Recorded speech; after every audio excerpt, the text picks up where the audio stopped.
اچھا سر، ممبئی اٹیکس نومبر 2008 میں، اس کے بعد انڈیا نے پاکستان کو دھمکی دی کہ ہم آپ کے اوپر وہ سرجیکل سٹرائک کر دیں گے، اور یہ سارا سین ہوا اجمل قصاب کا جو تھا اس وقت آپ ایئر فورس میں تھے،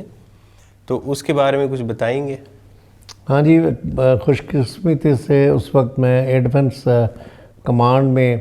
انچارج تھا پورے ایئر فورس کی ایئر ڈیفنس کا، اور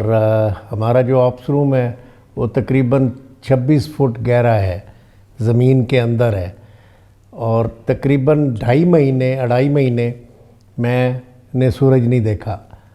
ہمارے سارے ریڈارز، ہمارے سارے پائلٹس الرٹ کے اوپر تھے، انہوں نے کافی کوشش کی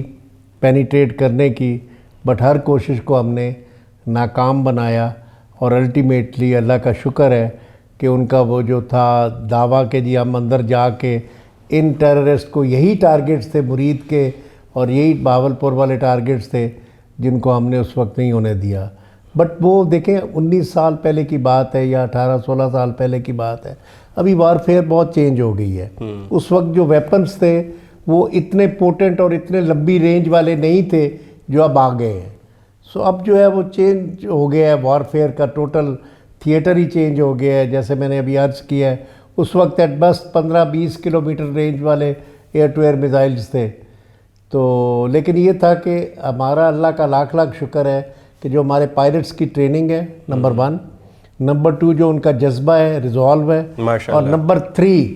جو شہادت ہے نا، اس کو لینے کا جو شوق ہے۔ میں نے کافی دیکھا ہے کہ جب یہ کوئی جنگ لگتی ہے یا کوئی ایمرجنسی ہوتی ہے یا کوئی بھی ہوتی ہے، میں باہر بھی رہا ہوں، ڈیپوٹیشن پہ بھی رہا ہوں، کورسز بھی دیکھے ہیں، تو جو پائلٹس ہوتے ہیں وہ جنرلی بیمار پڑ جاتے ہیں، بھاگتے ہیں، بیکاز ان کو پتہ ہوتا ہے کہ دشمن کے علاقے میں جانا ہے اور ہو سکتا ہے واپس آئیں یا نہ آئیں۔ ہمارے پائلٹس جو ہیں وہ رو رہے ہوتے ہیں کہ سر خدا کے واسطے ہمیں بھیجیں۔ اچھا، اب آپ 65 وار دیکھیں، نور خان نے خود as a chief of the air staff lead کیا تھا جنگ کے اندر فارمیشنز کو، اور یہ ٹریڈیشن اس وقت سے آ رہی ہے۔ اور اب جو ہمارے نئے چیف ہیں ظہیر الدین سدھو صاحب، انہوں نے بھی خود بیٹھ کے اس پورے جو بھی کانفلکٹ ہمارا ہوا ہے اس کو فرنٹ سے لیڈ کیا ہے۔ سو یہ جو لیڈنگ فرام دی فرنٹ، جذبہ، ٹریننگ،